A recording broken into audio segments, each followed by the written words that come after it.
it is our responsibility as a BLM to respond to this request, including evaluating whether the request is compatible with our field office's resource management plan, evaluating the location of the project, the potential impacts, both positive and negative, and ensure that the project is constructed in a manner that follows BLM regulations and prevents or lessens the impact to the human environment, including minimizing impacts to the cultural, historic, and natural resources.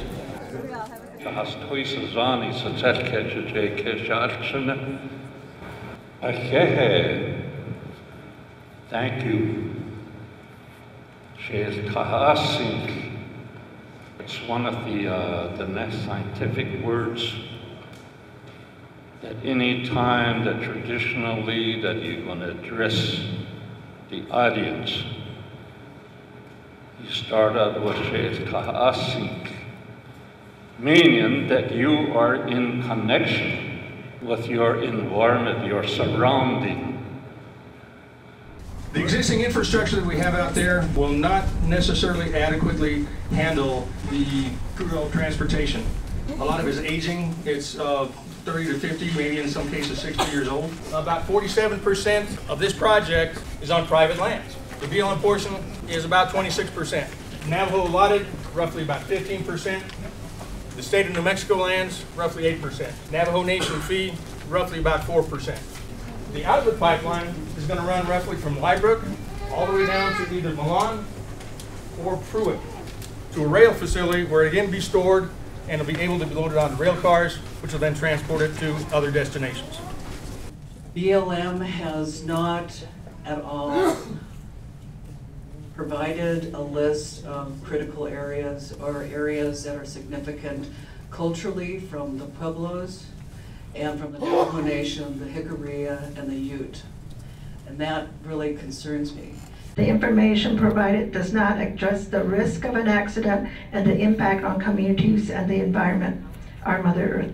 Bureau of Land Management has approved over 100 permits to drill without notifying the public.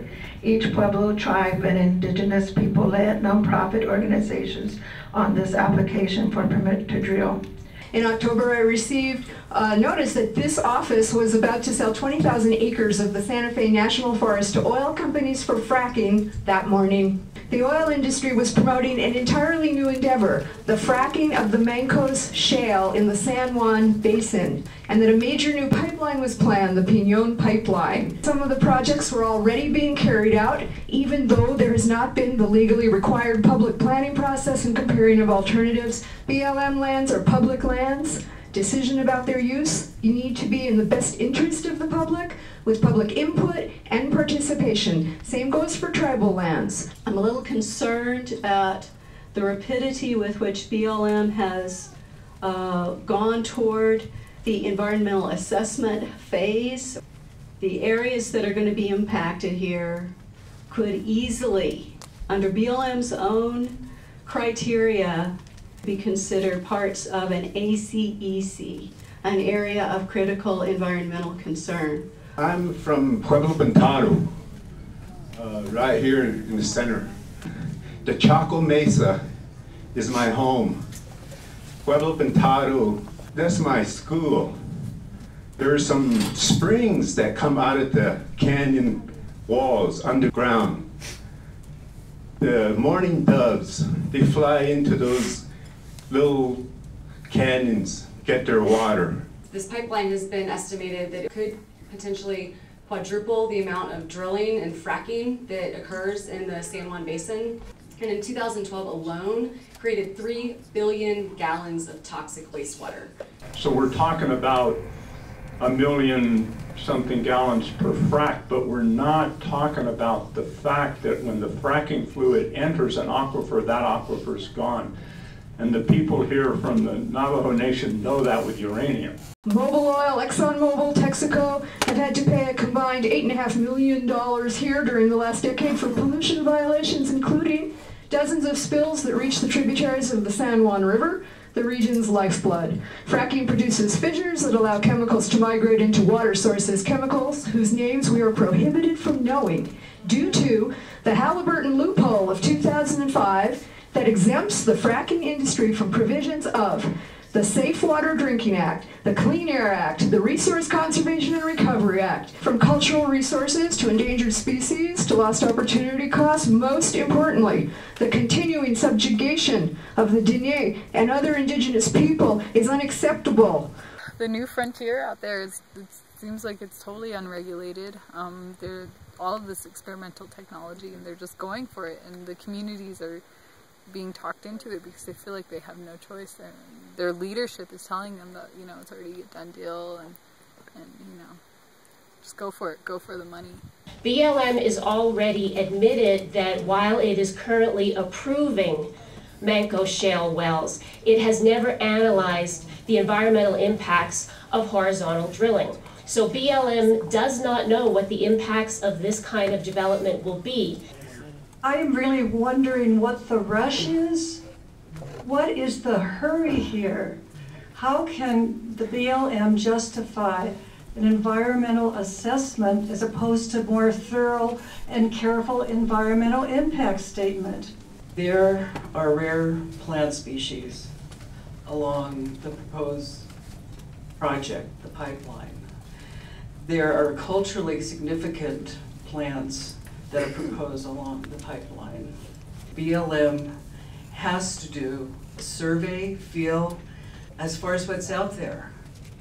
And this is the Brax cactus. That's the state endangered cactus. Is only found in northwestern New Mexico.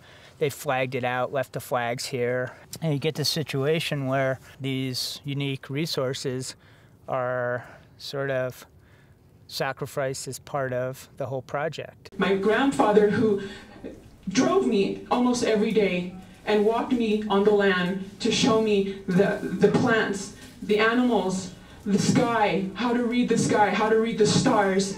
I can't do that now. When I go out there, there's frack flares. I'm a retired archaeologist. I did contract work in this area a lot. Feelings I have about Chaco Canyon. It's a World Heritage Site. There's only one. There will never be another one. We cannot do anything to disturb this. And the archaeology there is not just here, it's the whole area. Chaco was integrated with land and sky, geography, topography, and the roads especially express that. It's not a single site, it's not a great house here, a shrine there, it's the entire set of relationships. How do we look back and say what's of really deep value to us? The reason that many of us are here is we feel very violated that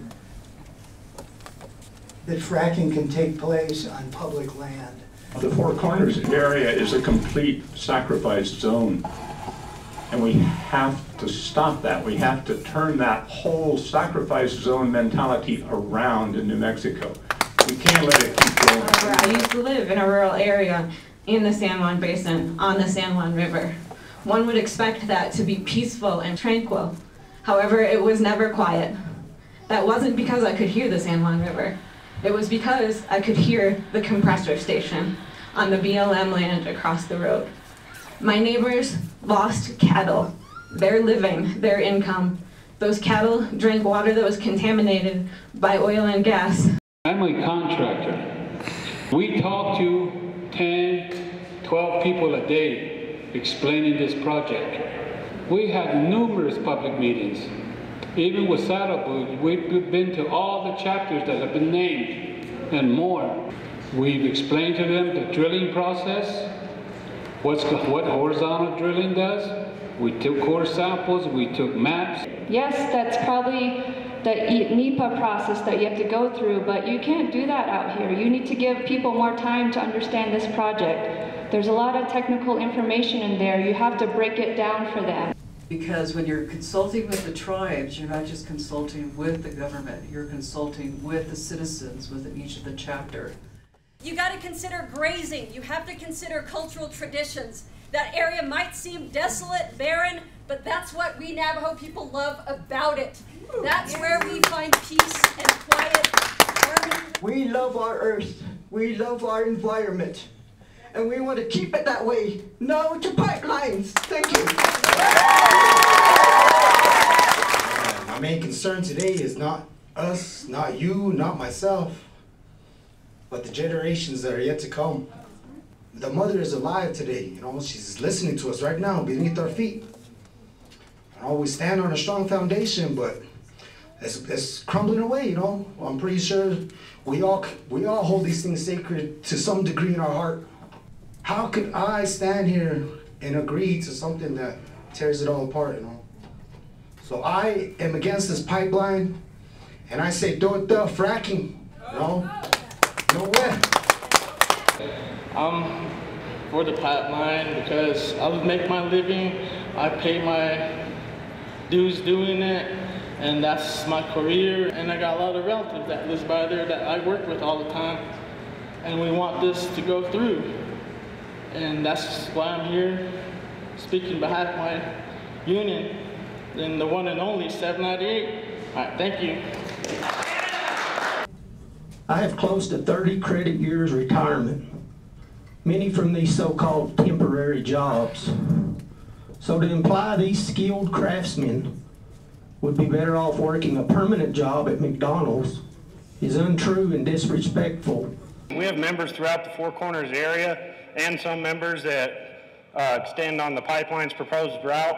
We kind of enforce environmental and pipeline safety in interest of landowners and any concerned citizens. And with that in mind, the oil's already being drilled here. It's got to be moved. So the hurdle we have here is getting the truck traffic down and everything. The Bureau of Land Management may best be described as a small agency with a big mission to sustain the health, diversity, and productivity of America's public lands for the use and enjoyment of present and future generations. The Department of the Interior protects and manages the nation's natural resources and cultural heritage, provides scientific and other information about these resources, and honors and trusts its responsibilities and special commitments to American Indians, Alaskan Natives, and affiliated island communities. With the proposed Pinion Pipeline traveling through sovereign native territory and UNESCO World Heritage Sites, how are you protecting the nation's national and cultural resources? And the BLM is an organization of the government that's supposed to protect us. It's not here to protect oil and gas only. That's what it is doing. I think it's time to recognize this is the 21st century. There's 21st century solutions, and if we keep putting money into old technology, the money's not going to go into new technology that can really create a different future for all of us. There's a young man that says this is a done deal already. The only reason the BLM came in is just to let us know. Well, that's very good to know. Why am I standing here talking? But you're going through a lot of reservation lands that does not belong to you to approve. We have young people walking. They started walking from Zisnautili, and they're going to be walking to Mount Taylor. They're putting up awareness on this pipeline. They're putting up awareness on the fracking. These children, this little one especially, we need to care for them.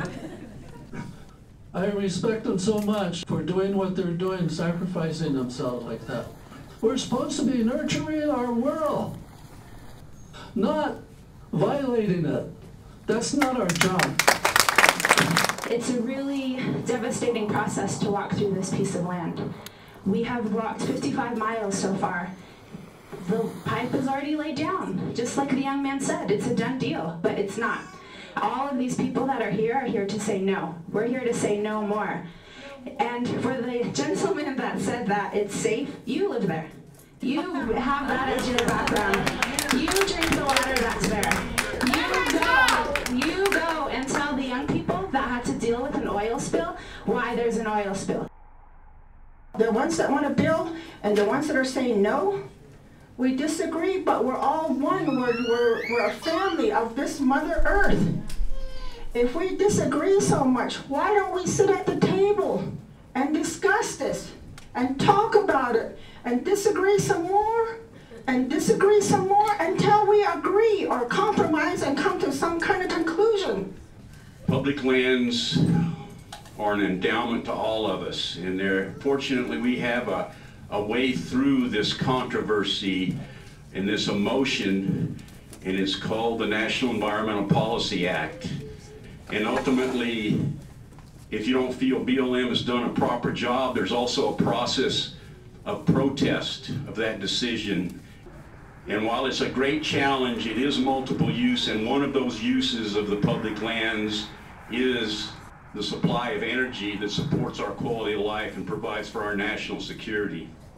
The oil and gas industry paid tens of millions of dollars to individual Navajo allottees for the right to develop their private property. Right now, a lot of families right now are being divided just because of those checks.